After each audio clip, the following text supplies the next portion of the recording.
हम लोग लाइट के बारे में जाना था। लाइट क्या होता है? What is light? कल हम लोगों ने लाइट के बारे में बताया था। क्या बताया था लाइट के बारे में?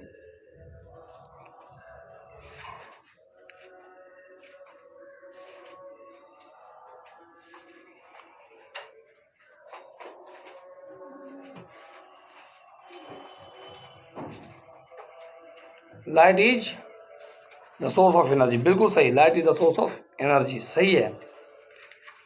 तो लाइट सोर्स है एनर्जी का, और ये ऐसा है कि ये खुद से नहीं दिखता है, ये खुद से नहीं दिखता है, ये जिस वस्तु के ऊपर पड़ता है वो वस्तु दिखता है। उसके बाद में कल हम लोग बताए थे लाइट के सोर्सों के बारे में, और उसके बाद में फिर हम लोग जाने थे light travels in straight line, light का चालन कैसे होता है। और आज हम लोग जानेंगे वस्तु के प्रकार। कल हम लोग देखे थे कि कल वस्तु दो प्रकार की, एक ल्यूमिनियस एक नॉन ल्यूमिनियस। आज उससे आगे बढ़ने वाले हैं।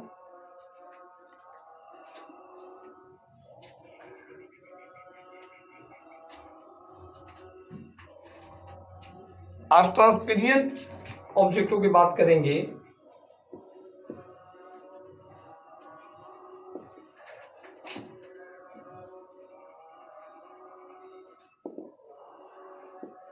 ट्रांसपेरेंट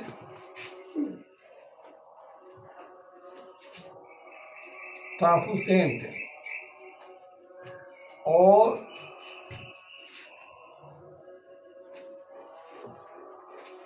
ऑपेक्यू, ये तीन प्रकार के ऑब्जेक्टों की बात करेंगे हम लोग। अब ट्रांसपेरेंट ऑब्जेक्ट क्या है? ट्रांसपेरेंट ऑब्जेक्ट का मतलब क्या होता है? ट्रांसपेरेंट ऑब्जेक्ट का मतलब है वैसा वस्तु जिसके आर पार देखा जा सकता है। ट्रांसपेरेंट ऑब्जेक्ट जिसके आर पार देखा जा सकता है, मतलब प्रकाश उसके आर पार चला जाए। जैसे ग्लास,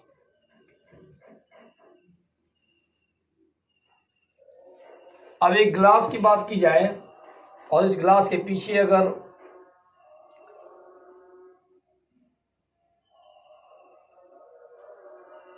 कोई फूल रखा हुआ हो तो क्या वो दिखेगा या नहीं दिखेगा? बिल्कुल दिखेगा, क्योंकि ग्लास के पीछे क्या है? पारदर्शिता होता है, ट्रांसपेरेंटली होता है, और ये ट्रांसपेरेंट होने के कारण प्रकाश को आर पार कर सकता है। जब प्रकाश आर पार करेगा तो उसे क्या बोलेंगे? Transparent things. ट्रांसपेरेंट थिंग्स में ग्लास आएगा। अब कैसा ग्लास होना चाहिए ये भी याद रखिएगा। यह पीछे से पेंट किया हुआ ग्लास नहीं होना चाहिए, आईना का ग्लास नहीं होना चाहिए। यह सिंपल ग्लास, शीशा, गाड़ी का शीशा हो, जो कि गाड़ी किसी वाहन के आगे लगा होता है, मारुति वाहन या फिर किसी के आगे, तो उस प्रकार के शीशा के आर पार की वस्तु को हम देख सकते हैं, क्योंकि ये कैसा होगा? ट्रांसपेरेंट होगा। लेकिन ट्रांसपेरेंट वस्तु के आर पार बिल्कुल साफ साफ देखा जा सकता है, बिल्कुल साफ, जैसा आगे वैसा पीछे, क्योंकि प्रकाश को 100% पार करता है। 100% प्रकाश को अगर पार करता है तो क्या बोलेंगे? उसको ट्रांसपेरेंट है। लेकिन अब ऐसे कुछ वस्तु होते हैं जो कि ट्रांसपेरेंट होते हैं, जो प्रकाश को रोकते हैं, पूरा नहीं रोकते हैं लेकिन प्रकाश को रोकते हैं।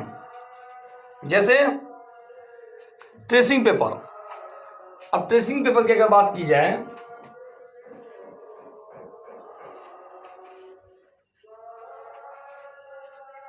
ये ट्रांसपेरेंट होगा। क्यों? ये ट्रांसपेरेंट इसलिए होगा क्योंकि जब इसके पार हम लोग वस्तु को देखेंगे तो वस्तु का केवल क्या बनेगा? छाया मात्र बनेगा, वस्तु नहीं दिख सकता है। वस्तु का पूरा भाग हम नहीं देख पाएंगे, केवल उसकी छाया मात्र देखेंगे। इसका मतलब क्या है? ये ट्रांसपेरेंट है। और ऑब्स्क्यू क्या होगा?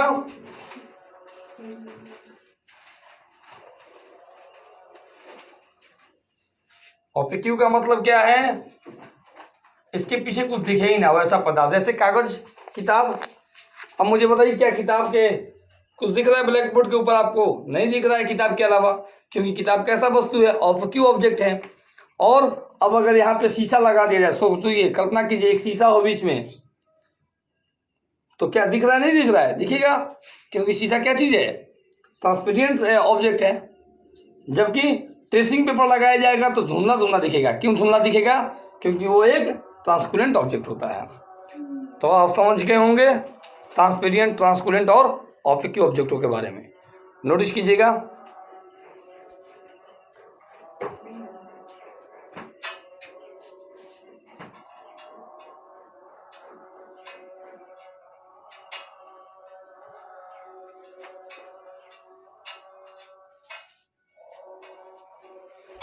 इसका डिफिनेशन भी हम लोग लिख सकते हैं। डिफिनेशन में क्या लिखेंगे, लिखिएगा, नोटिस कीजिएगा। ट्रांसपेरेंट ऑब्जेक्ट में जब हम लोग लिखेंगे डिफिनेशन तो नोटिस कीजिएगा। If N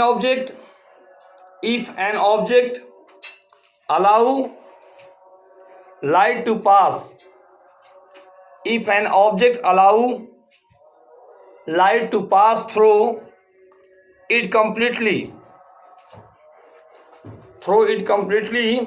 it is called transparent object। अगर प्रकाश पूरा तरह से पार कर जाए वस्तु को तो कैसा वस्तु होगा, ट्रांसपेरेंट ऑब्जेक्ट होगा। ओके, अब नोटिस कीजिएगा ट्रांसपेरेंट के बारे में। If an object allow only a small amount of light pass through it, if an object only allows only a small amount of light to pass through it, it is called transparent object। जो थोड़ी मात्रा में प्रकाश को उत्सर्जन दे, धुंधला धुंधला दिखलाएगा, जो क्या कहलाएगा, ट्रांसपेरेंट कहलाएगा। और अब आपको क्या हो जाएगा परिभाषा, तो इफ एन ऑब्जेक्ट, यहां नोटिस करते हैं हम, देखिएगा। If an object does not allow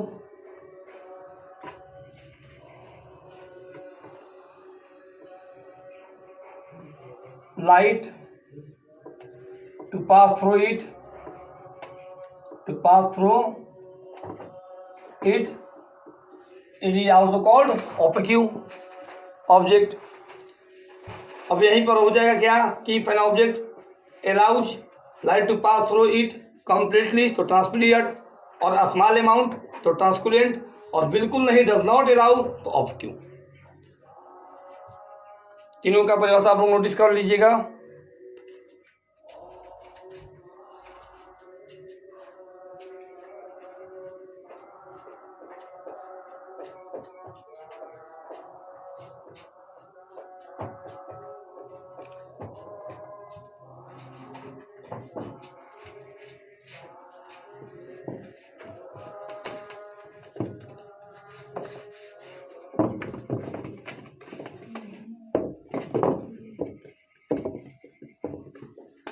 अब बात करने वाले हम लोग शैडो के बारे में। शैडो क्या होता है?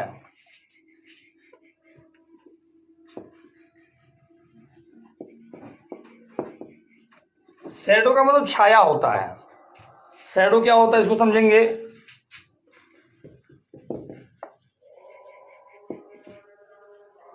A dark patch of an object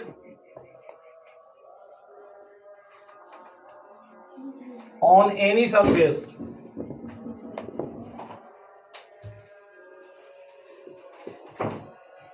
is its shadow। बहुत ही सिंपल, ध्यान दीजिएगा। A dark patch of an object, किसी भी वस्तु का एक अंधेरा आकृति, एक अंधेरा छाया, एक अंधेरा उसकी क्या बोलेंगे, फोटोकॉपी। अब मान लीजिए एक वस्तु है यहां पर,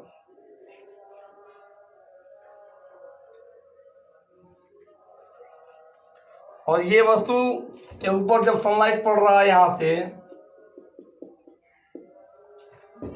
तो इसका शैडो यहां पर कुछ ऐसा बन रहा है, और ये इसका डार्क भाग है। यहाँ चारों इंजो प्रकाश है, लाइट है, और इसका यहाँ पर डार्क भाग है। तो इस वस्तु का क्या हो गया, ये शैडो हो गया, ये ट्री हो गया, और इसका ये शैडो हो गया। अब शैडो को समझने के लिए फिर समझिए ध्यान से।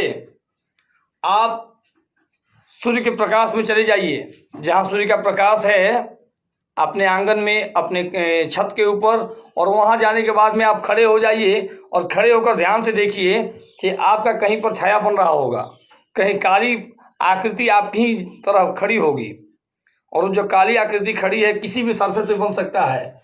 An object on any surface is it's shadow, वह उस वस्तु का छाया है। तो समझिए कि वही मेरा प्रतिबिंब है, छाया है, प्रतिबिंब है। कैसा प्रतिबिंब? एक डार्क। क्या वो गोरा दिखता है क्या? नहीं, वो काला अंधेरा टाइप का दिखता है, इसलिए उसको क्या बोलते हैं? अ dark patch. Notice at your copy.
अब क्या देखेंगे हम लोग कि शैडो का गुण क्या होता है, क्वालिटी क्या होता है इसकी, कैरेक्टर क्या होता है इसका, मतलब शैडो कैसा कैसा हो सकता है। ध्यान दीजिएगा आप लोग। और शैडो कब बनेगा, पहले इसके बारे में जानते हैं कि शैडो कब फॉर्मेशन होगा। इसकी फॉर्मेशन के लिए क्या क्या आवश्यकता है? इसकी फॉर्मेशन के लिए आवश्यकता है लाइट। अब जब तक लाइट ना हो, अपने कमरे का बल्ब बताइए और उसके बाद में देखिए कि आपका शैडो कहीं बन रहा है। क्यों शैडो नहीं बन रहा है? क्योंकि कहीं प्रकाश है ही नहीं, तो फिर छाया ही हर जगह है ना। हर जगह तो ब्लैक छाया है, काली छाया है, तो फिर काली छाया में आपका काली छाया कहीं दिखेगा नहीं। इसलिए यह तभी दिख पाएगा जबकि लाइट होगा। दूसरा बात, अब कोई ग्लास का शैडो बनाना चाहे तो क्या बन सकता है? क्या ग्लास का शैडो? ग्लास का शैडो नहीं बनेगा। कब? क्यों नहीं बनेगा? क्योंकि उससे लाइट पूरा पास कर जाएगा। तो ऑब्जेक्ट कैसा ऑब्जेक्ट? ऑपेक्यू ऑब्जेक्ट। ऑपेक्यू ऑब्जेक्ट रहेगा तभी बन पाएगा। जबकि प्रकाश को, जैसे व्यक्ति, मनुष्य पीछे से अगर कोई टॉर्च मारे तो क्या वो हमारे सीने के ऊपर से पार कर जाएगा? नहीं कर पाएगा ना, क्योंकि हम ऑपेक्यू ऑब्जेक्ट के रूप में है ना। और इसीलिए जब हम ऑपेक्यू ऑब्जेक्ट में हैं तो ध्यान दीजिएगा कि हमारा छाया बनेगा। लेकिन कभी बल्ब देखा है आप लोगों ने? बल्ब, तो बल्ब में जो शीशा है, क्या उस शीशा का भी छाया बनता है क्या? क्यों नहीं बनता? क्योंकि शीशा तो खुद ही कैसा ऑब्जेक्ट है? ट्रांसपेरेंट ऑब्जेक्ट है ना। वो तो ट्रांसपेरेंट है, वो तो प्रकाश को पारदर्शन कर दे रहा है, इसलिए उसका छाया नहीं बन सकता है। याद रखिएगा, लाइट होना चाहिए, ऑपेक्यू ऑब्जेक्ट होना चाहिए, और सरफेस होना चाहिए। कोई भी एक सरफेस होना चाहिए, वरना अगर नीचे से लाइट मारिएगा तो उसका छाया आसमान में बनेगा और आसमान की छाया आप देख नहीं सकते हो। इसलिए कोई ना कोई एक ऑब्जेक्ट सरफेस होना चाहिए ताकि उस सरफेस के ऊपर उसका छाया बन सके। तो याद रखिएगा, शैडो बनने के लिए तीन चीज़ आवश्यकता है। क्या क्या चीज़ की आवश्यकता है? एक, लाइट की आवश्यकता है, दूसरा ऑपेक्यू ऑब्जेक्ट की आवश्यकता है, और तीसरा एनी सरफेस की आवश्यकता है। Notice, REFLECTION। रिफ्लेक्शन का मतलब क्या होगा? परावर्तन होगा। परावर्तन क्या चीज है, इसको समझना है। प्रकाश जब किसी वस्तु के ऊपर पड़ता है तो वहां से वापस टकराता है। जब लाइट किसी वस्तु के ऊपर आकर टकराएगा, एक सपोज कीजिए कि एक टॉर्च है,